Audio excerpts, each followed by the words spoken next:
ఆదివారం పరిశుద్ధ దినం. ఇది దేవుడిని జ్ఞాపకం చేసుకుని, మరి మనం మానవులమని, కొద్దివారమని,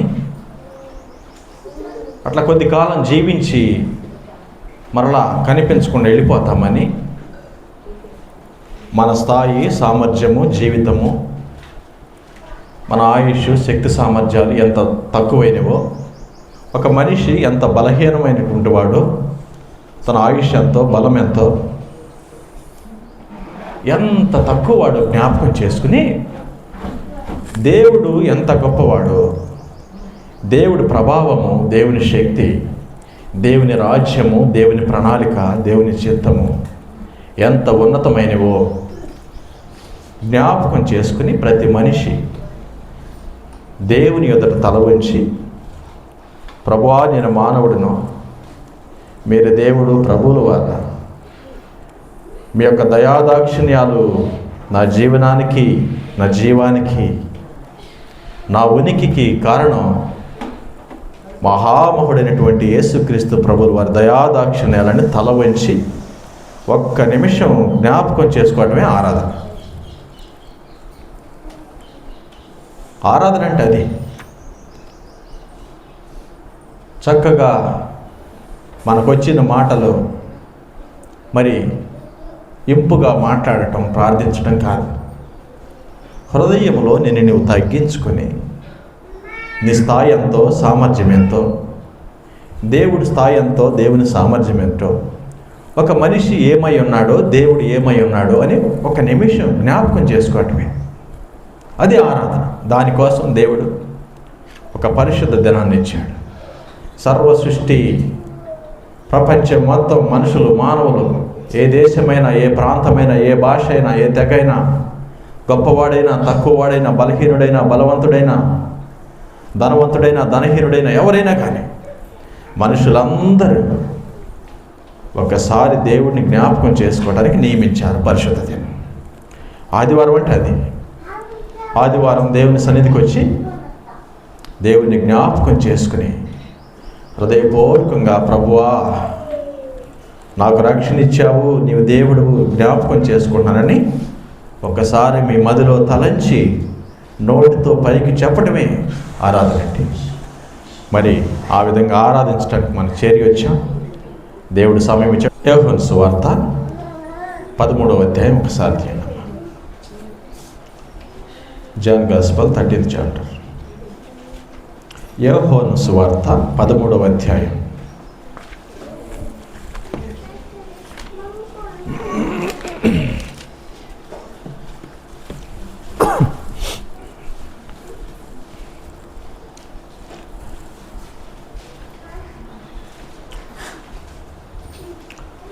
ఒక నిమిషం ఇటు చూడండి, నేను మీకు అర్థమయ్యేటట్టు చెప్తాను.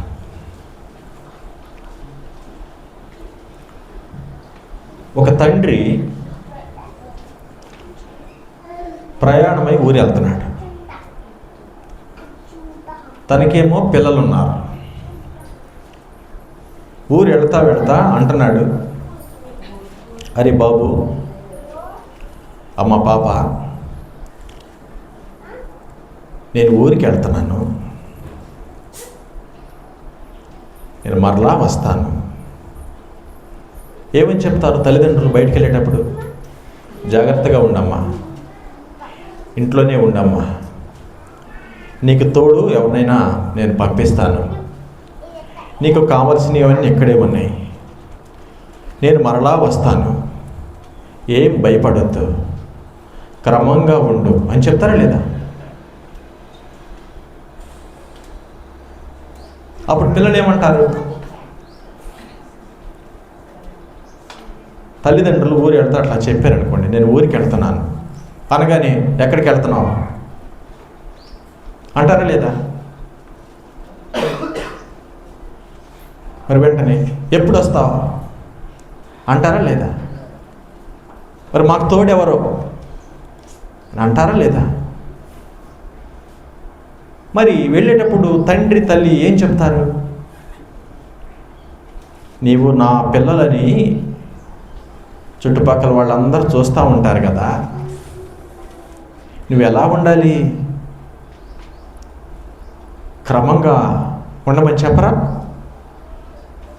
పిల్లోడు ఏమంటాడు అప్పుడు? ఏమంటారండి? అలానే క్రమంగానే ఉంటా, ఇంట్లోనే ఉంటా, నువ్వు త్వరగా వచ్చేసేయి అంటాడు. లేకపోతే నేను కూడా వస్తా, నన్ను కూడా తీసుకెళ్ళు, నేను ఫలానా వారి ఇంటికి వెళ్తున్నాను. ఎవరు వాళ్ళు? నాకు చెప్పు, నాకు తెలియకుండా ఎవరున్నారు? ప్రతి ప్రశ్నకి ప్రశ్న వేస్తాడు పిల్లవాడు. చేస్తాడు చేయడా? అట్లాగే ఒక సందర్భం ఉంది దేవుని వాక్యంలో. ఏంటంటే ప్రభువుల వారిని, యేసు ప్రభువుల వారి దేవుడు కదా, ఆయన శరీరం మనిషిలాగా భూమి మీదకి వచ్చాడు. మరలా ఆయన ఎక్కడి నుంచి వచ్చాడో అక్కడికి వెళ్ళిపోతున్నాడు. వెళ్ళిపోతా ఒక విషయం చెబుతున్నాడు. రే, నేను వెళ్ళిపోతున్నాను కదా, నేను వెళ్ళిపోతున్నా అనగానే అక్కడ అంటున్నాడు, పేతురు గారు నువ్వు ఎక్కడికి వెళ్తున్నా అన్నాడు. ఇప్పుడు తీయండి 13వ అధ్యాయం 36వ వచనం. ఏమనుంది అక్కడ చూడండి. పేతురు, సీమోను పేతురు, ప్రభువా నువ్వు ఎక్కడికి వెళ్తున్నావు అని ప్రశ్నిస్తున్నాడు. ఆ ప్రభువులు వారు ఏం చెప్పారు? నువ్వు ఇప్పుడు రాలేవు అని చెప్పాడు. మళ్ళీ ఏమంటున్నాడు ఆయన? నేను ఎందుకు రాలేను అంటున్నాడు. ఆయన ఏమంటున్నాడు? ప్రభువులు వారు ఏమంటున్నారు? నోరు మొయ్యి అంటున్నాడు అక్కడ. నోరు మొయ్యి, అసలు నేనెవరో నువ్వు తండ్రినే తెలియదు అంటావు, నువ్వు మళ్ళీ నాయమట వస్తానంటావు. ఉందా లేదా చూడండి 38వ వచనంలో ఉంటుంది. నేనెందుకు రాలేను ప్రభు అంటే, నువ్వు నాతో వస్తావా? తండ్రినే నువ్వు తెలియదు అంటావు, అబద్ధం ఆడతావు, అసలు ఆయన ఎవరో నాకు తెలియదని నువ్వు బహిరంగంగా చెప్తావు, మళ్ళీ నువ్వు నా ఏమిటి వస్తానంటావు, నాతో ఉంటానంటావు, ఎట్లా అంటాడు. అన్నాకేం జరుగుతుంది? కిందకి చూడండి. అక్కడ 14:1 చెప్తున్నాడు, నువ్వు రాలేవు కానీ నేను ఎడుతున్నాను, భయపడద్దు, కలవరపడనీయకుడి, మీ హృదయములను కలవరపడనీయకుడి. ఏంటంటే పిరికితనంతో భయంగా ఉండొద్దు. నేను వెళుతున్నా దేవుని రాజ్యానికి, నేను ఎక్కడి నుంచి వచ్చానో అక్కడికి మరలా వెళుతున్నాను, నేను వెళ్ళిపోయినట్టు భయపడతారా? అట్లా వద్దు, మీ హృదయములను కలవరపడనీయకుడి అని చెప్పాడు. చెప్పి ఏం చెప్పాడు అక్కడ? అరే నేను ఎందుకు వెళ్తున్నాను అనుకున్నా, తండ్రి ఉన్నాడు, తండ్రికి ఒక ఇల్లు ఉంది, ఆ ఇంట్లో చాలా రూమ్స్ ఉన్నాయి, ఆ రూమ్స్లో మీరు కూడా ఉండటం కోసం మీకు స్థలం సిద్ధపరుస్తా, నేను మీకోసమే ప్రయాణమై వెళ్తుంది, నా తండ్రి ఇంట అనేక నివాసములు కలవు. చూడండి ఇప్పుడు 22వ వచనం 3వ వచనం 14. నా తండ్రి ఇంట అనేక నివాసములు కలవు, లేని ఎడల మీతో చెప్పుదును, మీకు స్థలము సిద్ధపరచ వెళ్ళుచున్నాను, నేను వెళ్ళి మీకు స్థలము సిద్ధపరిచిన ఎడల నేనుండు స్థలములో మీరు ఉండులాగున మరలా వచ్చి నా యొద్ద నుండుటకు మిమ్మల్ని తీసుకొని పోతాను అన్నాడు. ఆయన అంటున్నాడు, తండ్రి ఇల్లు ఉంది, తండ్రి ఇంట్లో చాలా నివాస స్థలాలు ఉన్నాయి, ఆ నివాస స్థలాల్లో మీరు కూడా ఉండాలి, మిమ్మల్ని కూడా తీసుకెళ్తా, నేను వెళ్ళి ప్రిపేర్ చేస్తా ముందుగానే, మీకంటే ముందెళ్ళి మీరందరూ మనందరం కలిసి ఉండాలి. కలిసి ఉండాలంటే ముందు స్థలం సిద్ధం చేస్తా, స్థలం సిద్ధం చేసి ఇక్కడి నుంచి ఏదైనా వేరే దూర ప్రాంతాలకి, వేరే దేశాలు వెళ్ళే వాళ్ళు ఏం చేస్తారండి? ఉద్యోగ నిమిత్తం వెళ్ళే వాళ్ళు ఏం చేస్తారు?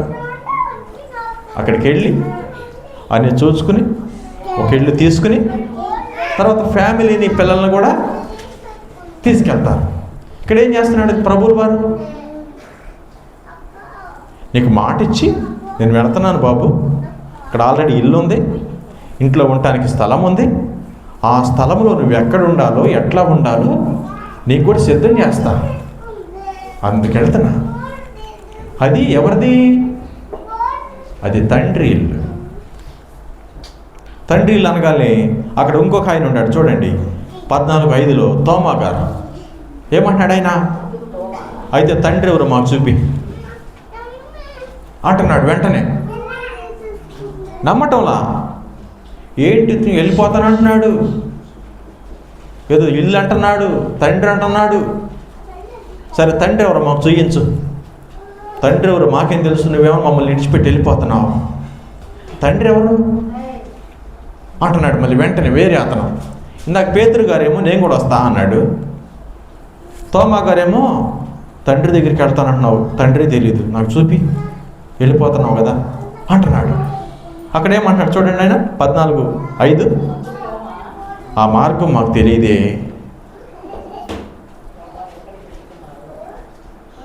ఆ మార్గం మాకు తెలియదే అంటున్నాడు. నువ్వు వెళ్ళిపోతున్నావు, మార్గం తెలియదే అంటున్నాడు తోమా గారు. పిలుపు గారు అంటాడు అక్కడ, తండ్రి మాకు చూయించమని 14:8. మార్గం తెలియదంటే ప్రభువులు వారు ఏం చెప్తున్నారు? నేనే మార్గమును, సత్యమును, జీవమును. ఇప్పుడు రివర్స్ చెప్పండి. నేనే జీవమునకు సత్యమైన మార్గము. నేను వెళుతుంది ఎక్కడికి? జీవానికి వెళుతున్నాను. ఆ జీవానికి మార్గం నేనే. నేను తెలుసు కదా మీకు, నేను తెలిస్తే మీకు ఆ మార్గం కూడా తెలుసు. తోమా గారు అంటున్నాడు, ఆ మార్గం మాకు తెలియదే. తెలుసు అంటున్నావేంటి? ఆ మార్గం మాకు తెలియదు కదా, నువ్వు ఎక్కడికి వెళ్తున్నావు మాకు తెలియదు కదా, తెలుసు అని చెప్తావేంటి అంటే అంటాడు, నేనే రా, నేనే జీవమునకు సత్యమైన మార్గము నేనే అని అంటున్నాడు. నా ద్వారా, యేసుక్రీస్తు ద్వారా తప్ప తండ్రి యొద్దకు ఎవడు రాలేరు అనగానే పిలుపు గారు అన్నాడు, తండ్రి ఎవరండి? తండ్రి ఎవరు? మళ్ళీ తండ్రి అంటున్నావేంటి, మార్గం అంటున్నావంటే, వెళ్ళిపోతున్నావంటున్నావేంటి? ఒక చిన్న బేబీ పేరెంట్స్ వెనక పడినట్టు ప్రశ్న ఏమంటే ప్రశ్న అర్థం కావట్లా. వెంటనే తోమా గారు, తండ్రి ఎవరు మాకు తెలియదు అన్నాడు. అప్పుడు దేవుడు ఏమన్నాడు చూడండి, 14:9-10 ఉంటుంది. నన్ను చూచిన వాడు తండ్రిని చూచి ఉన్నాడు, తండ్రి యందు నేనును నా యందు తండ్రి ఉన్నామని నమ్మటం లేదా? ఇంతకాలం ఉన్నాను కదా నీతో, ఇన్ని సంవత్సరాలు ఉన్నాను కదా, తండ్రి ఎవరో నేనెవరో తెలీదా? నేను తండ్రి ఒకటే. తండ్రిని చూపించమంటావేంటి? నన్ను చూచిన వాడు తండ్రిని చూచినట్టే. మానవ రీతిగా ఆలోచిస్తున్నారు దేవుని శిష్యులు. మనిషి ఇట్లా కనిపిస్తున్నాడు కదా శరీరంలో, దేవుడంటే ఈయనే, ఈ దేహమే అనుకుంటున్నారు. దేవుడు అలానే ఉంటాడా? మనిషికి దేవునికి తేడా ఉంటుంది? ఆయన రూపము, ఆయన ఉనికి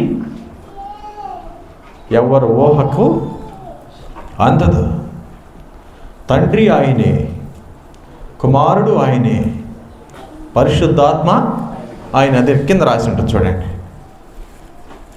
14:11, నేను తండ్రి నేను ఒకటై ఉన్నామని నమ్ము అని అన్నాడు. అని అంటున్నాడు 16లో. ఏంటి ఇన్ని ప్రశ్నలు అడుగుతున్నారు? వెళుతున్నానంటే ఎక్కడికి వెళ్తున్నానంటావు? మరి ఏ మార్గంలో ఉండి వెళ్తున్నానంటావు? తండ్రి దగ్గరికి వెళ్తున్నానంటావు. నువ్వు ఎక్కడికి వెళ్తున్నావో తెలియదు, ఏ మార్గంలో వెళ్తున్నావో తెలియదు, తండ్రి మాకు తెలియదు అంటే ప్రభువులు వారు ఏం చెప్తున్నారు? నేను వెళ్ళి మీరు ధైర్యంగా భూమి మీద బ్రతకటానికి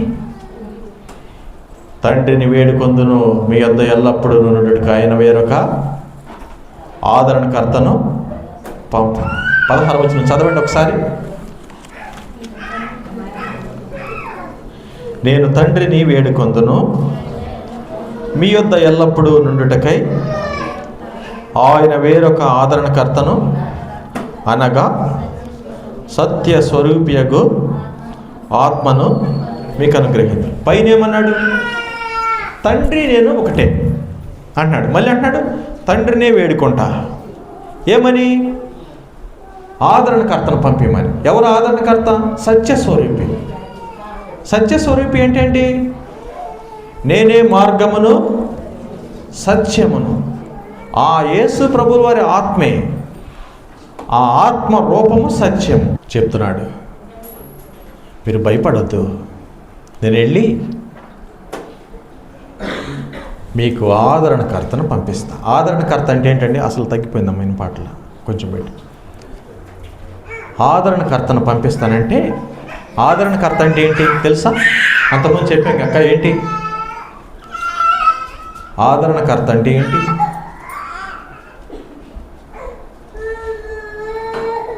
మనతో ఉండి మనల్ని నడిపించి మనల్ని ఆదరించి పరామర్శించేవాడు, మనతో జీవించి ఉండేవాడు ఆదరణకర్త. ఆదరణకర్తను పంపిస్తాను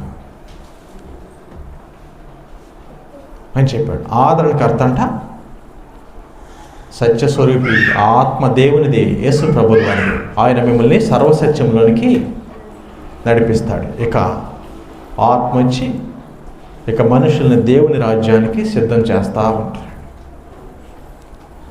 అట్లా ఉంటుందని దేవుడు చెప్పాడు. 17వ వచనం చూడండి ఒకసారి. లోకము ఆయనను చూడదు, ఆయనను ఎరుగదు గనుక ఆయనను పొందనేరదు. మీరు ఆయనను ఎరుగుదురు, ఆయన మీతో కూడా నివసించును, మీలో ఉండను. 18వ వచనం. మిమ్మును అనాథులుగా వీడువను, మీ యొద్దకు వద్దును, కొంతకాలమైన తర్వాత లోకము నన్ను మరి ఎన్నడను చూడదు. అయితే మీరు నన్ను చూతురు, నేను జీవించున్నాను కనుక మీరును జీవించరు.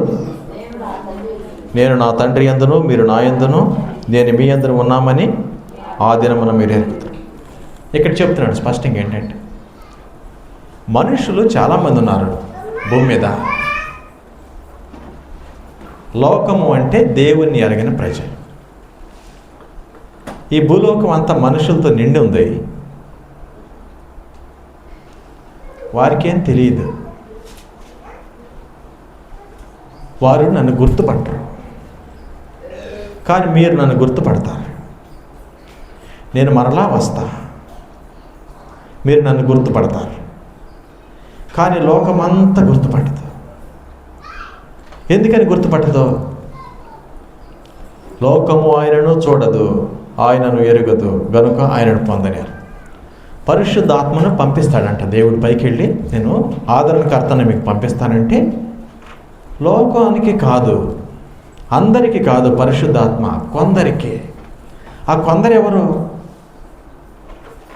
కొందరిని ఆదరిస్తాడంట.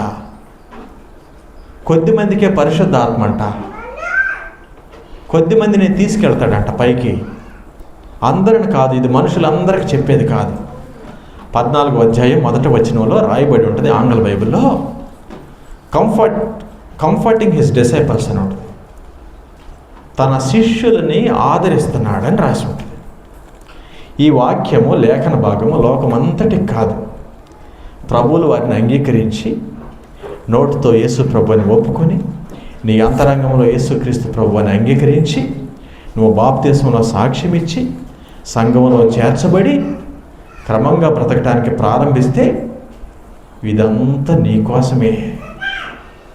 లోకమంతటికి కాదు ఇది.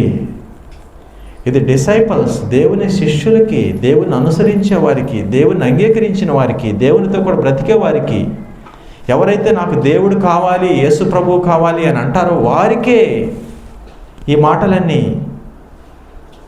మీరు ఊరికి వెళ్తున్నారనుకోండి, మీ పిల్లలకి జాగ్రత్త చెప్తారా, లేకపోతే పరుగింటి వారి పిల్లలకి జాగ్రత్త చెప్తారా? ఊరికి వెళ్తున్నాను బాబు జాగ్రత్తగా ఉండని పక్కింటి వారి పిల్లలకి చెప్తారా? ఇక్కడ కూడా అదే, దేవుని పిల్లలకి చెప్తున్నాడు, దేవుని అంగీకరించిన వారికి చెప్తున్నారు, దేవునితో కూడా ఉన్న వారికి చెప్తున్నారు. వారు ఏమంటున్నారు? అర్థం చేసుకోలేకపోతున్నారు. ఇక్కడ ఊరంటే వెళతాడు, ఢిల్లీయో లేకపోతే బొంబాయో వెళ్ళొస్తాడులే అనుకుంటారు 2-3 రోజులకి, వారానికి. ఈయనేమో లోకాన్ని విడిచి వెళ్ళిపోతున్నాడు. అయోమయంగా ఉందంతా. వెళ్ళిపోతున్నావేంటి బాబు అంటున్నారు. ఏ మార్గం వెళ్తున్నావు? ఆ మార్గం కూడా మాకు తెలియదు. తండ్రి అంటున్నావు, తండ్రి కూడా మాకు తెలియదు. ఆదరణకర్త అంటున్నావు, ఆదరణకర్త కూడా మాకు తెలియదు అని ఒకటే అయోమయంలో ఉన్నారు. కానీ దేవుడు స్పష్టంగా తెలియచేస్తున్నాడు, తండ్రి నాతో, నేను తండ్రితో, పరిశుద్ధాత్మ నాతో, ముగ్గురం ఒకటే ఏకమై ఉన్నా, ప్రయాణమయ్యాను, వెళుతున్నా. నేను వెళ్ళి పరిశుద్ధాత్మని నిన్ను ఆదరించడానికి, నీతో కూడా నివసించడానికి పంపిస్తా. నువ్వేమి భయపడదు, మీ హృదయములను కలవరపడనీయకుడి. ఎంత మాత్రము భయం వద్దు. నువ్వు దేవుడిని అంగీకరించావు కదా, దేవుడిని అంగీకరించావు, నీకు భయం లేదు. నువ్వు దేవుని పిల్లవాడివి, నువ్వు దేవుని కుమారుడు, కుమార్తె.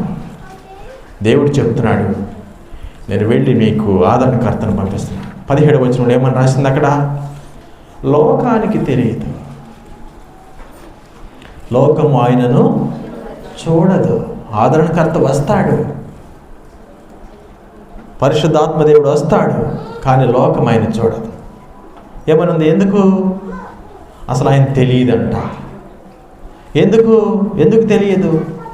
ఎందుకు చూడదు అంటే, ఎందుకు ఆయనను పొందనేరదు? అక్కడ రాసింది, ఆయనను చూడదు, ఆయనను ఎరుగదు, ఆయనను పొందనేరదు. దేవుణ్ణి అంగీకరించని వారికి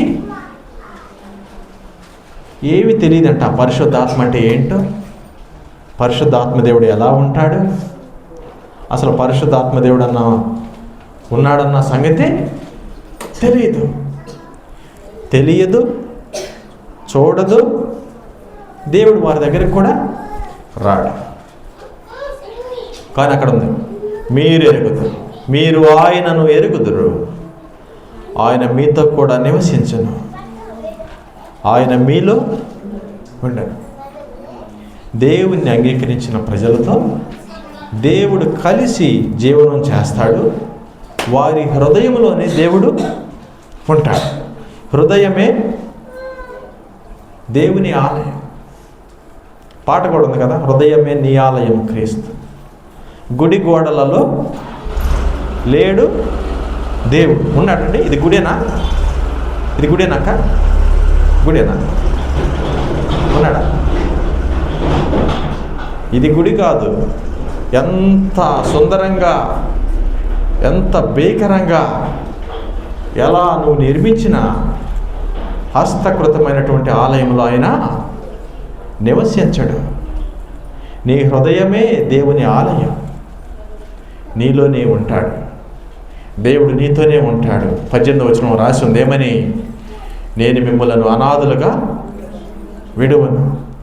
దేవుణ్ణి అంగీకరించిన వారికి చాలా సందర్భాలు అనిపిస్తూ ఉంటుంది, నాకెవరున్నారు, నన్ను ఎవరు ఆదరిస్తారు, నా పరిస్థితి ఏంటి, నా పేదరికం ఏంటి, నా అనారోగ్యం ఏమిటి, అసలు ఏంటో ఈ జీవితం అని చాలాసార్లు నిస్సహాయంగా ఉంటారు మనుషులు. ఎవరైనా వారికి అంటున్నాడు, నీవు అనాథవి కాదు. అనాథ అంటే ఎవరండి? అనాథని ఎవరినంటారు? అనాథని ఎవరినంటారు?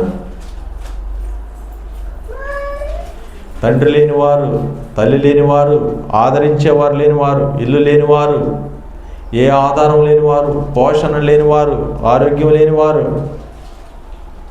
ఒక్కరే ఉంటారు. పలకరించేవారు ఉండరు, మంచి చెడు అడిగేవారు ఉండరు, ఏమీ ఉండరు. వారిని అనాథులు అంటారు. కానీ దేవుడిని నువ్వు అంగీకరించావంటే దేవుడు నిన్ను అంటున్నాడు, నువ్వు అనాథవి కాదు, నువ్వు అనాథవి కాదు, నువ్వు అనాథవి ఎంత మాత్రమును కానే కాదు. మరి నువ్వేంటి అనాథవు కాకపోతే ఏంటండి? దేవుడు నీలో ఉన్నాడు, దేవుడు నీతో ఉన్నాడు, నువ్వు దేవునితో కలిసి బ్రతుకుతున్నావు. అంటున్నాడు, నీవు నా సంతానం. ఎందరైతే యేసుక్రీస్తు ప్రభువులు వారిని అంగీకరిస్తారో వారందరికీ ఏమనుంది? దేవుని కుమారులని పిలువబడుటకు ఆయన అధికారము అనుగ్రహించిన. He has right. నీకు ఆ హక్కు ఉంది.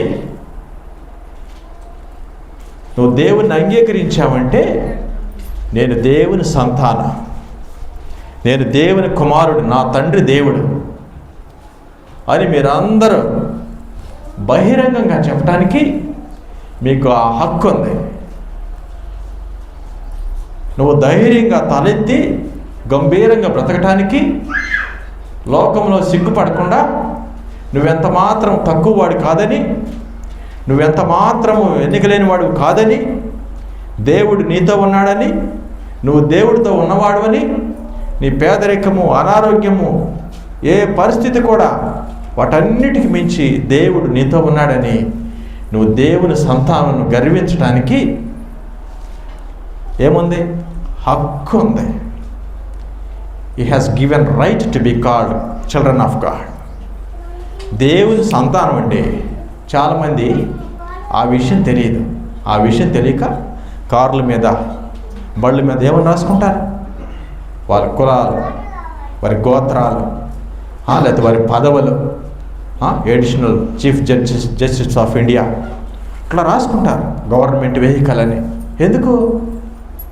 దానిని బట్టి అతిశయం, ఆ ఒక్క మాటను బట్టి గర్వం, ఆ ఒక్క మాటను బట్టి ధైర్యంగా బ్రతుకుతాడు. నేను ఎంత మాత్రము తక్కువ వాడిని కాదు, నేను పలానా కులానికి చెందినవాడిని. నేను ఎంత మాత్రము తక్కువ వాడిని కాదు, నాకు పలానా పదవి ఉంది. నేను ఎంత మాత్రము తక్కువ వాడిని కాదు, నాకు పలానా హోదా ఉంది. నేను ఎంత మాత్రము తక్కువ కాదు, నాకు సర్వ సమృద్ధి ఉంది అని తెలియచేయడానికి ఏదో ఒకటి మనుషులు ఉపయోగిస్తారు. అందుకే చూడండి, చాలామంది ఉద్యోగస్తులు కానీ, అంటే ఎవరిని ఉద్దేశించి చెప్పేది కాదు, జనరల్గా చెప్తున్నా, అన్నీ కనపడేటట్టు పెట్టుకుంటారు. ఐడి కార్డ్స్, లేకపోతే కారు తాళాలు, లేకపోతే బంగారం, లేకపోతే డబ్బులు పర్సు, లేకపోతే మంచి ఖరీదైన ఫోన్లు, డైమండ్ రింగ్స్. ఏం చేస్తారండి? కనపడేటట్టు అంటాడు. నాకు ఫ్రెండ్ వాడు ఉన్నాడు. వాడు ఏం చేస్తాడు? బంగారం వేసాడంటే బటన్ తీసి షర్టు పైన సగం వేస్తాడు, పద్దాకు చేతులు ఎట్టు దులుపుతూ ఉంటాడు. ఎందుకు? ఒక మనిషి అతిశయించడానికి, ఒక మనిషి ధైర్యంగా బ్రతకటానికి, నువ్వెంత మాత్రం ఒంటరివాడు కాదని, నువ్వెంత మాత్రము తక్కువవాడు కాదని తెలియచేయడానికి ఏదో ఒక విధంగా చూపిస్తూనే ఉంటాడు. ఏదో ఒక విధంగా చూపిస్తూనే ఉంటాడు. నాకేం నవ్వు వస్తుంది. ఎక్కడ ఉండవరా నువ్వు అనుకుంటా. నాకేం లేదు, లేకపోయినా నేను ధైర్యంగానే ఉంటా. ఎందుకని లోకానికి తెలియదు, నాకు అర్థమైంది. లోకంలో నీ దగ్గర కిలోలు టన్నుల బంగారం ఉందేమో, నువ్వు కూడా ధైర్యంగా ఉండలేవు. ఇది ఎవరి చేతులు అయితే ఉంటుందో, దీనిని ఎవరిచ్చారో ఆయన ఎవరి హృదయంలో అయితే ఉంటాడో వాడి గుండె నిండా ధైర్యం, వాడి కంటి చూపులో తిన్నగా చూస్తాడు. అసలు ఆ ధైర్యం వణకదు, ఎవరిని చూసి కూడా తగ్గదు. అదేంటి? నువ్వేమిటండి దేవుడిని అంగీకరించు, నువ్వు తక్కువవాడువా? ఆ హక్కు ఇచ్చాడు. నువ్వెవరి సంతానం అంటే, ఎవరి సంతానం అంటే నువ్వు దేవుని సంతానం.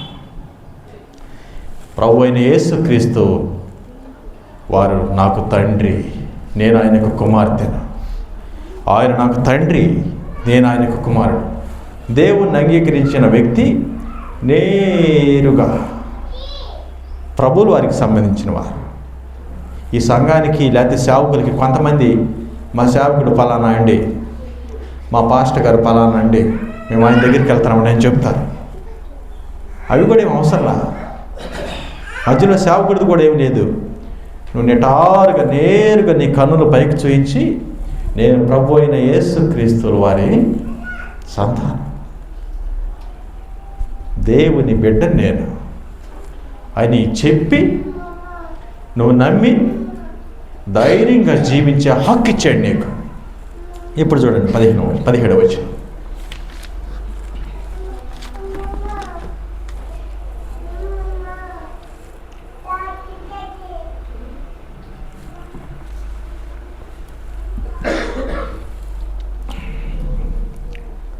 అట్లా దేవుడు చెప్పాడు, మీరు అనాథులు కాదు, నేను దేవుని రాజ్యానికి వెళ్తున్నాను, తండ్రి దగ్గరికి. నా తండ్రి ఇంట అనేక నివాసములు కలవు, నేను వెళ్ళి మీకు స్థలము సిద్ధపరిచిన ఎడల నేనుండు స్థలంలో మీరు ఉండలాగున నేను మరలా వచ్చి మిమ్మల్ని తీసుకెళ్తానన్నాడు. నువ్వు ధైర్యంగా ఉండటానికి, ప్రభువులు వారిని ఆరాధించడానికి, దేవుడిని జ్ఞాపకం చేసుకోవడానికి కారణం ఏంటంటే ఇది చాలదండి. నీకంటే ముందుగానే 2000 సంవత్సరాల క్రితం దేవుడే మనిషిలాగొచ్చి మనుషులకు ఒక మాట ఇచ్చాడు, మీరు అనాథలు కాదు, మీరు భయపడొద్దు, నేను దేవుని రాజ్యానికి వెళ్తున్నాను, అక్కడ మీరు కూడా ఉండటానికి, మీరు కలిసి ఉండటానికి ఒక ఇల్లు ఉంది, ఆ ఇంట్లో నివాస స్థలాలు ఉన్నాయి, ఆ ఇంటికి నేను మిమ్మల్ని తీసుకెళ్తాను, ఆ ఇంట్లో మీకు భాగం ఉంది, ఆ ఇంట్లో మీకు స్వాస్థ్యం ఉంది, నువ్వెంత మాత్రం నా అనాథవి కాదు అని ఒక మాట చెప్పి వెళ్ళాడు దేవుడు. ఆ మాట చెప్తే ఆ 2000 సంవత్సరాల నుంచి ఇప్పటి వరకు కూడా దేవుణ్ణి అంగీకరించిన వారందరూ దీన్ని చదివి ప్రభు వస్తారు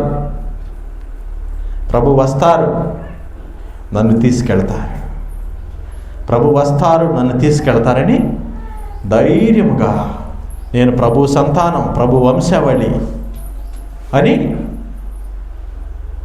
ధైర్యంగా బ్రతకటానికి దేవుని వాగ్దానం, దేవుని మాట మనకిచ్చాడు. ఇప్పుడు మనం ఏం చేయాలి మరి? విశ్వాసం ఆత్మ పొందిన వారు ఎలా ఉంటారు? ఎఫెసీ పత్రిక 1వ అధ్యాయం 13వ వచనం తీయండి ఒకసారి.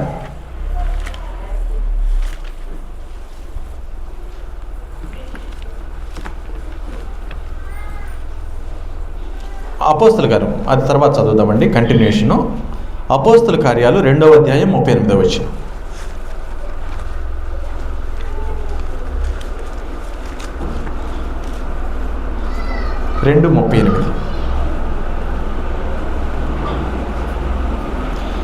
యేసుక్రీస్తు నామమున బాప్తిస్మము పొందుడి, అప్పుడు మీరు పరిశుద్ధాత్మను వరమును పొందుతారు.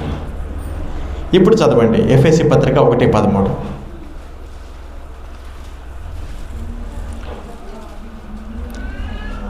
మీరు సత్యవాక్యమును అనగా రక్షణ సువార్తను విని క్రీస్తునందు విశ్వాసముంచి వాగ్దానం చేయబడిన ఆత్మచేత ముద్రింపబడితిరి. చాలండి. అపోస్తల కార్యాలు 2:38లోనేమో యేసుక్రీస్తు ప్రభుల వారి నామంలోనికి బాప్తిసం పొందిన వారందరికీ పరిశుద్ధాత్మను ఎలా పొందుతారు? వరముగా పొందుతారు. ఇక మరలా ఆయన వెనక్కి తీసుకోడు. వరం అంటే బహుమానం, మరలా వెనక్కి ఆశించనిది. నువ్వు ఎప్పుడైతే బాప్తిసం తీసుకుంటావో, ఎప్పుడైతే యేసు ప్రభునందు విశ్వాసం ఉంచుతావో, అప్పుడు నీకు వరముగా మరి ఎన్నటికి నీ వెనక్కి తీసుకొని దేవుని ఆత్మనిస్తాడు. ఆ ఇచ్చిన ఆత్మ ఏం చేస్తుంది అక్కడ? ఇప్పుడు చదవండి, ఎఫెసీ పత్రిక 1:13. ఆ ఇచ్చిన ఆత్మ అంట క్రీస్తునందు విశ్వాసం ఉంచి వాగ్దానం చేయబడిన ఆత్మచేత ముద్రింపబడాలి. ఆ ఆత్మ వచ్చి నిన్ను ఆక్రమించుకుందంట. ఏదైనా ఒక పశువుకి ఇన్సూరెన్స్ చేశారనుకోండి, గేదెకి, పశువులు ఉన్నాయి కదా మీకు, ఇన్సూరెన్స్ చేస్తే ఏం చేస్తారు? దాని చెవికి ఒక ట్యాగ్ వేస్తారు. నీ బండికి ఒక ఇన్సూరెన్స్ చేశారనుకోండి, కారుకి, బండికి, ఏముంటుంది? నీకు ఒక డాక్యుమెంట్ ఇస్తాడు. నువ్వేదైనా ప్రాపర్టీకి, బిజినెస్కి ఇన్సూరెన్స్ చేయించావనుకోండి, ఏమిస్తారు? ఒక ఇన్సూరెన్స్ ఐడెంటిటీ ఒకటి ఇస్తారు. నువ్వు దేవుడిని అంగీకరించావనుకో, యేసుక్రీస్తు ప్రభువు అని నోటితో అన్నావనుకో, తల వంచి బాప్తిసం తీసుకున్నావనుకో, పరిశుద్ధాత్మ వరంగా ఇచ్చి ఆ ఇవ్వబడిన ఆత్మంట వచ్చి వీడు నావాడు అని నీకు ఒక ముద్ర. నువ్వు లోకం వేరు, నువ్వు వేరు. అక్కడ చదవండి, ఇప్పుడు అర్థమైంది. ఆత్మచేత మీరు ముద్రింపబడితిరి. ఎవరైతే దేవుణ్ణి అంగీకరిస్తారో వారందరిని దేవుడు ముద్రించారు. ఆ ఇన్సూరెన్స్ చేసినప్పుడు ఆ బిజినెస్కి కానీ ఏదైనా నష్టం జరిగితే క్లెయిమ్ చేసేటప్పుడు ఏం చేస్తారండి? క్లెయిమ్ చేయాలనుకోండి ఇన్సూరెన్స్, ఏం చేస్తారు? వెంటనే ఇన్సూరెన్స్ చేయించినటువంటి ఆనవాళ్ళు, ఆధారం ఏదైనా ఉందని చూపించాలి. ఇప్పుడు నువ్వు దేవుణ్ణి అంగీకరించినాక, నువ్వు దేవుణ్ణి అంగీకరించావో లేదో, నువ్వు దేవునిలో ఉన్నావో లేదో, దేవుని ఆత్మనికి ఇవ్వబడిందో లేదో ఎలా తెలుస్తుంది? లోకంలో అందరూ ఉన్నారు, మనం ఉన్నాం, ఎలా తెలుస్తుంది అంటే అక్కడ రాయబడి ఉంది, మీలో ఆత్మ ఉంది, ఆత్మ నా సంబంధి అని నీ మీద ముద్రించాడు. నువ్వు దేవుని సంబంధివి అని ఎవరు చెప్తున్నారు? నువ్వు చెప్పట్లా, నేను యేసుప్రభుని నమ్ముకున్నానండి. యేసుప్రభు దేవుడని నువ్వు ఎప్పుడైతే బాప్తిసం తీసుకుంటావో దేవుడే చెప్తున్నాడు, వీడు నా సంబంధి అని. ఎలా చెప్తున్నాడు?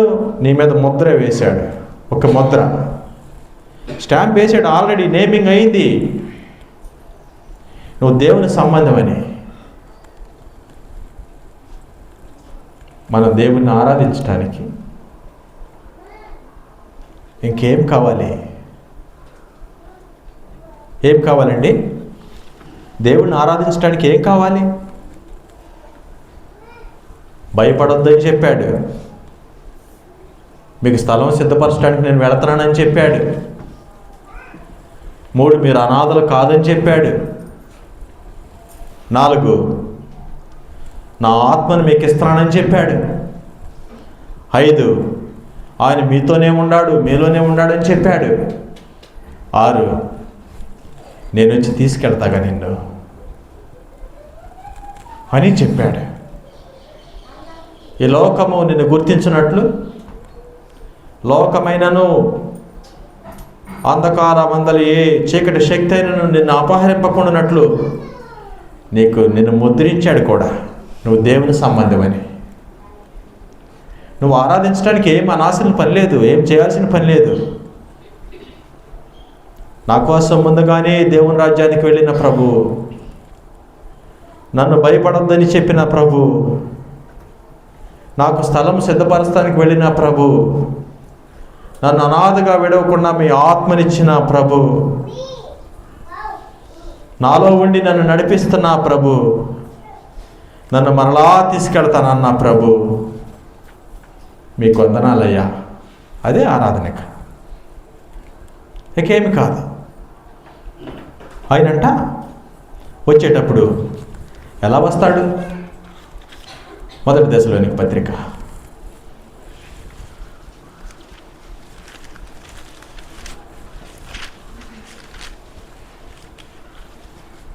4వ అధ్యాయం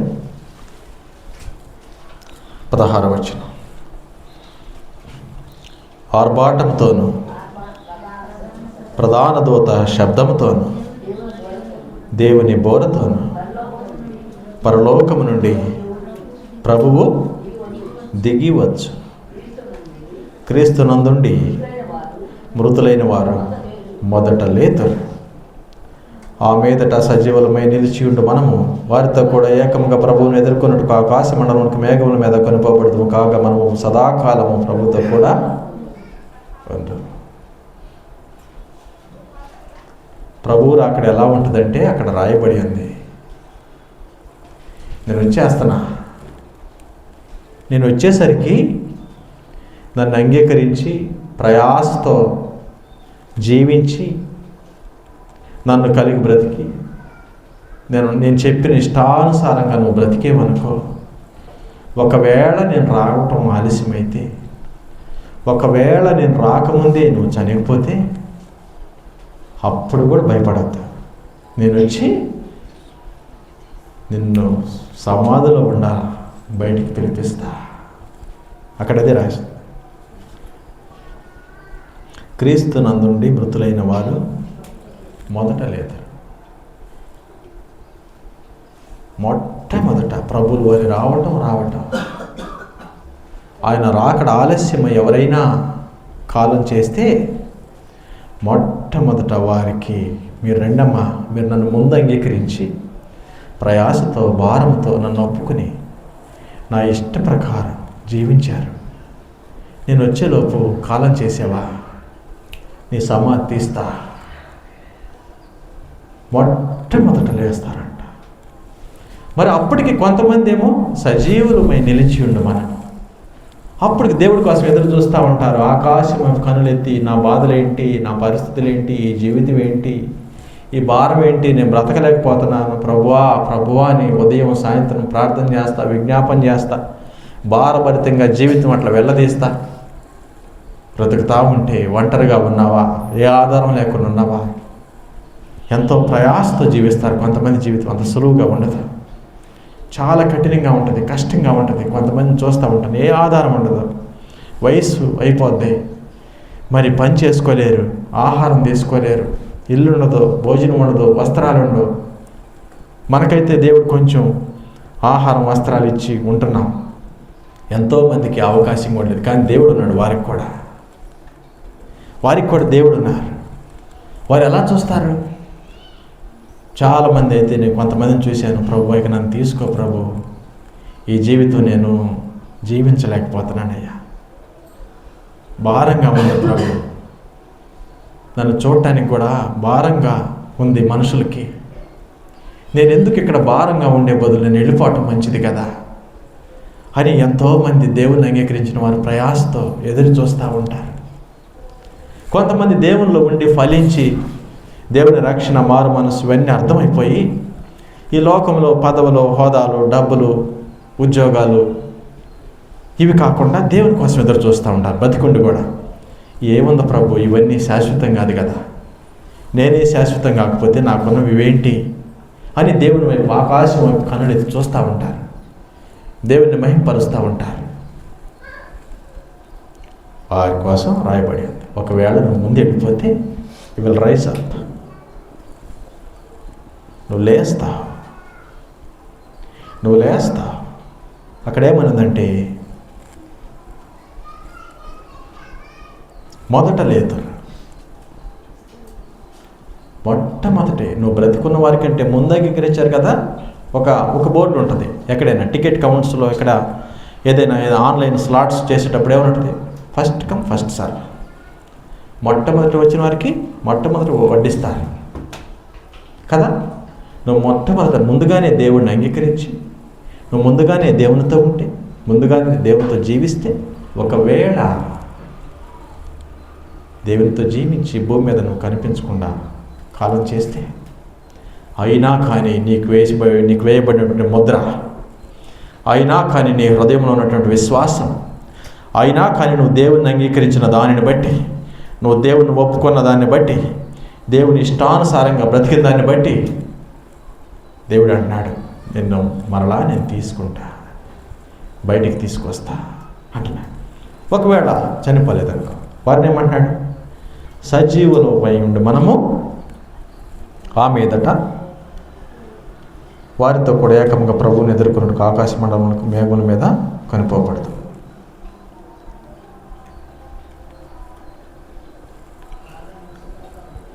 దేవుని అంగీకరించిన ఆ సమాజం మొత్తం దేవుని దగ్గరికి వెళ్ళిపోద్దంట. ఎక్కడికండి? ఎక్కడికి? భూమి మీద ప్రయాణము ఎట్లా వెళ్తుంది చెప్పండి? అమెరికా వెళ్ళాలనుకోండి, మీరు ఫ్లైట్ ఎక్కారనుకోండి, ఏదైనా ఏ దేశమైనా వెళ్ళాలనుకోండి, ఎట్లా వెళ్తుంది ఫ్లైట్? ఎట్లా వెళ్తుంది అన్న? నువ్వు ఏ దేశానికైతే వెళ్ళాలో పైకి లేచి గాల్లోకి వెళ్ళి పక్కకి తిరిగి ఆ దేశం వైపే వెళ్ళింది. మరి ఈ ప్రయాణం ఎట్లా? ఈ ప్రయాణం భూమి మీద వెళ్ళేది కాదు. నువ్వు ట్రైన్లో, బస్సుల్లో, కారుల్లో, ఫ్లైట్లో. ఫ్లైట్ రేంజ్ ఎంత అండి? ఫ్లైట్ ఎంత వెళ్ళేది? ఫ్లైట్ రేంజ్ ఎంత భూమికి, ఫ్లైట్కి? దానికి ఒక లిమిటెడ్ రేంజ్ ఉంటుంది. దానికి ఒక రేంజ్ ఉంటుంది. ఆ రేంజ్లోనే వెళ్తుంది, బియాండ్ వెళ్ళదు. కానీ ఈ ప్రయాణం అంట నేరుగా నీ కన్నులు పైకెత్తి ఇట్లా చూస్తే ఆకాశం వైపు వెళ్తుంది. ఈ ప్రయాణం ఎంతవరకు ఎవరు చేయలే, ఒక్క ప్రభువు వారు తప్ప ఈ ప్రయాణం ఎవరు చేయలే. ఆ ప్రయాణానికి సిద్ధం చేస్తున్నాడు. అక్కడంట ఇళ్ళు ఉన్నాయంట, ఆ ఇంట్లో స్థలం ఉందంట, ఆ స్థలంలో నీకు భాగం ఉందంట. ఆ భాగం నువ్వు పొందటం కోసం, ఆ స్థలంలో నిన్ను ఉంచడం కోసం, ఆ ఇంట్లోకి నిన్ను తీసుకెళ్ళటం కోసం ఆయన ముందే వెళ్ళి రెడీ చేస్తున్నాడంట. రెడీ చేసేటప్పుడు నువ్వేమన్నా భయపడతావేమో, నువ్వు ఒంటరివాడు అనుకుంటావేమో, నువ్వు మరలా దారి తొలగిపోతావేమో అని నీకు ఒక ఆత్మనిచ్చి, ఆత్మచేత నిన్ను ముద్రించి, నువ్వు దేవుని సంబంధమని నీ మీద ముద్ర వేసి, మరి నీలోనే ఉండి ఆత్మ నిన్ను మరలా దేవుడు వచ్చేంతవరకు, నువ్వు ఆయన ఎదుర్కొనేంతవరకు నమ్మకంగా బ్రతకటానికి నీకు సహాయం చేస్తా, నీతో కూడా ఉండి నడిపించే దేవుడు మాట. ఆ మాటను బట్టి ఈరోజు మనం ఆరాధన చేద్దాం. 1 కొరింథీ పత్రిక 15:52 ఒకసారి చూడండి చివరికి.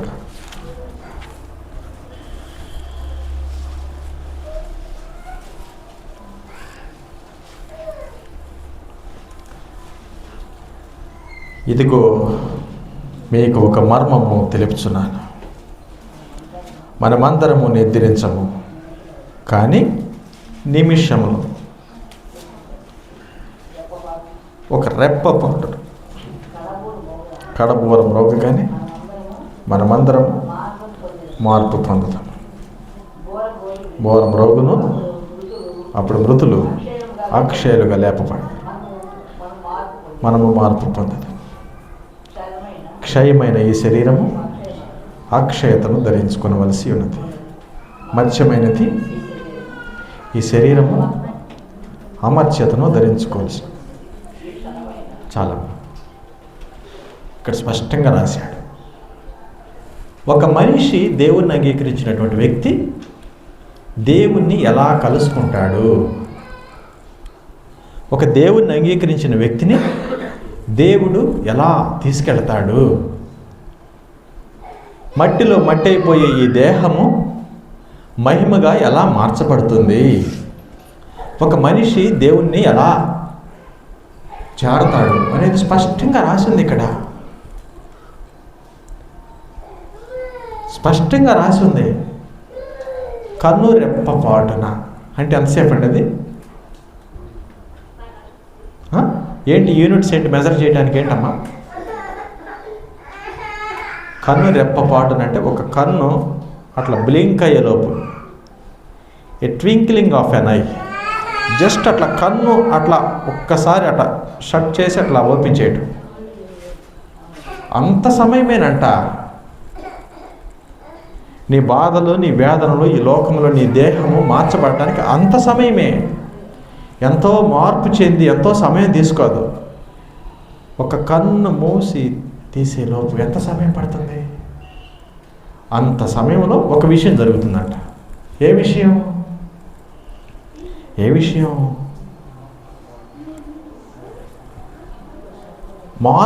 మార్పు జరిగిద్దంట. ఆ మార్పు ఏంటంటే, క్షయమైన ఈ శరీరము అక్షయతను ధరించుకొనవలసి, మర్త్యమైన ఈ శరీరము అమర్త్యతను ధరించుకొనవలసి. ఇక ఈ దేహము ఎప్పటికీ ఇక మరణము లేనిది, అక్షయ పాత్ర అంటారు. తెలుసా? విన్నావా? వినలేదా?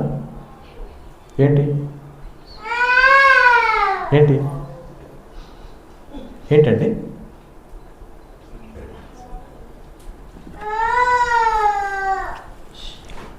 ఏదైనా ఒక ఫ్రూట్ తీసుకోండి. ఒక యాపిల్ తీసుకున్నారనుకోండి. ఇది యాపిల్ అనుకోండి. అలా ఉంచాము. 2 డేస్కి, 3 డేస్కి, 1 వీక్కి, 1 మంత్కి ఏమవుతుంది? పాడైపోద్ది. మరి 1 ఇయర్కి ఎలా ఉంటుంది? చివరికి ఏమైనా మిగులుతుందా? దాన్ని క్షయమయ్యేదంటే, క్షయం అవటం అంటే స్టార్టింగ్ టు బి డికేడ్, అంటే కుళ్ళిపోవటానికి ప్రారంభమగటం. దాన్ని క్షయం అవటం అంటే. అమర్త్యత అంటే, మర్త్యము అంటే అటువంటి స్వభావం చెడిపోయి, కుళ్ళిపోయి, మట్టిలో కలిసిపోయి, ఏమి లేకుండా అదృశ్యమైపోయేటువంటి ఆ స్వభావం ఈ మానవ దేహానికి ఉంది. చూడండి, ఎప్పుడైనా మీరు ఇది ఎగ్జిబిషన్ పెట్టారంట గుంటూరు మెడికల్ కాలేజీలో, ఇప్పుడు కూడా రన్ అవుతుంది, వెళ్తే చూడండి. ఒక బేబీ ఎలా ఫామ్ అవుతారు, మరి ఎంతకాలం బ్రతుకుతారు, బ్రతికి కాలం చేసినాక ఆ దేహం ఎలా మార్పు చెందుతుంది, అన్ని ఎగ్జిబిషన్ పెట్టారు. మానవ దేహం ఎలా ఉంటుంది? అట్లా బ్రతికి వికసించి వాడిపోయి మరలా కలిసిపోతుంది. ఆ దేహం, ఆ జీవితం, అటువంటి ఈ దేహానికి, ఈ మనిషికి ఇక నువ్వు ఎప్పుడు వాడిపోవు, నీ వెంట్రుకలు తెల్లబడవు, నీ శక్తి క్షీణించదు, నీ దేహానికి, నీకు ఆయుష్కి మితి లేదు. నువ్వు ఎప్పుడు అలానే ఉంటావు. ఎలా ఉంటావంటే, నువ్వు ఎలా ఉన్నావు అలానే ఉంటావు. ఎప్పటి వరకు ఉంటావంటే సదాకాలం ఉంటావు. అట్లా మార్పు చేస్తున్నాడంట నిన్ను. అట్లా మార్పు చేసి అప్పుడు తీసుకెళ్తాడంట. ఈ దేహంతో కాదు, నువ్వు ఉన్నట్టు కాదు, నిన్ను మార్పు చేసి నిన్ను తీసుకెళ్తాను బాబు అని. ఎంత ఆదరణ అండి! ఒక వ్యక్తి దేవుడిని అంగీకరిస్తే మనమేమో భూ సంబంధమైన విషయాల గురించి విచారిస్తాం. నాకు అది లేదు, నాకు ఇది లేదు, నాకు అది కావాలి, ఇది కావాలని విచారించి ఏడ్చి వెలిపించి మొక్క వింతలా వికారంగా పెట్టుకుంటారు. ఎందుకు? వాడికి తెలియదు వాడు మారిపోతున్నాడని, మార్పు చెందబోతున్నాడని. వాడికి తెలియదు లోకం శాశ్వతం కాదని. అతనికి తెలియదు దేవుడు వచ్చి తీసుకెళ్తున్నాడని. అతనికి తెలియదు ఈ లోకము, ఈ దేహము శాశ్వతం కాదు, దేవుని రాజ్యం ఉంది, దేవుని నివాసంలో స్థలం ఉంది నాకు ఇంట్లో. దానికోసం ఎదురు చూడడం. ఎవరైనా ప్రార్థన చేస్తున్నారండి మీరు? నేను దేవుని రాజ్యానికి వెళ్ళిపోవాలి తొందరగా అని ఎవరైనా ప్రార్థన చేస్తున్నారా? మరి దేవుణ్ణి ఎందుకు నమ్ముకుంటారు? దేవుణ్ణి నమ్ముకునేదేమో స్వర్గం చేరాలని, పరలోకానికి వెళ్ళాలని. ఏదైనా సరే నువ్వు రారా అన్నారనుకో, ప్రభులు వారికి వదిలేరా అని వచ్చి అన్నాడు అనుకో, వెళ్తారండి?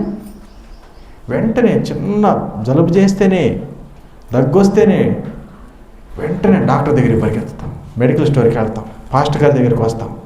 అసలు తగ్గిపోవాలి ఇమీడియట్గా. ఎందుకని? నీ ప్రయాణమేమో పైకి అంటావు, నీ ఆశ అంతా ఇక్కడే. నువ్వేమో ఇక్కడ బతకడానికి పోరాటం, అక్కడికి వెళ్ళాలని ఆశ. ఒకదానికొకటి రెపలు అవట్లా, విరోధంగా లేవు. మానవులకి అర్థం కాలా. ఎందుకంటే స్పష్టంగా అర్థం కావట్లా దేవుడు వాగ్దానం ఏమిటో, దేవుడు మనకేమి ఇచ్చాడు, మనం ఎక్కడికి వెళ్ళిపోతాము, మనం ఎలా మార్పు చెందుతాము, మనం ఏమై ఉన్నాము అర్థం చేసుకోరు. ఎప్పుడు ఇక్కడిక్కడ ఆలోచిస్తూ ఉంటాం. వద్దులేమ్మ తీసేయి, కూర్చో, అయిపోయింది, కూర్చో. ఎక్కడెక్కడ ఆలోచిస్తాం. కానీ దేవుడు ఏం చెప్తున్నాడు? ఉన్నతమైన విషయాలు, పర సంబంధమైన విషయాలు, గొప్ప విషయాలు చెప్పి ఆదరించి ఒక వాగ్దానం ఇచ్చాడు, ఒక మాట ఇచ్చాడు నీకు. దానిని బట్టి బ్రతకటానికి ధైర్యం నీకు, దానిని బట్టి దేవుడిని ఆరాధించడానికి ధైర్యం నీకు. ఇప్పుడేమైనా ఆరాధిస్తారు? ఇప్పుడు చెప్పండి, ఏమని చెప్తారు? నాకు భయం లేదు. చెప్పండి, నాకు భయం లేదు. నాకు స్థలం సిద్ధపరచడానికి నా ప్రభులు వారు దేవుని రాజ్యానికి వెళ్ళారు. నేను అనాథను కాను. దేవుని ఆత్మ నాకు అనుగ్రహించాడు. ఆయన నాతో ఉన్నాడు, ఆయన నాలో ఉన్నాడు. ఆయన మరలా వచ్చి నన్ను తీసుకెళ్తాడు. ఇదే నా నిరీక్షణ, ఇది నా ఆరాధన. ప్రభువుల వారికి వందనాలు.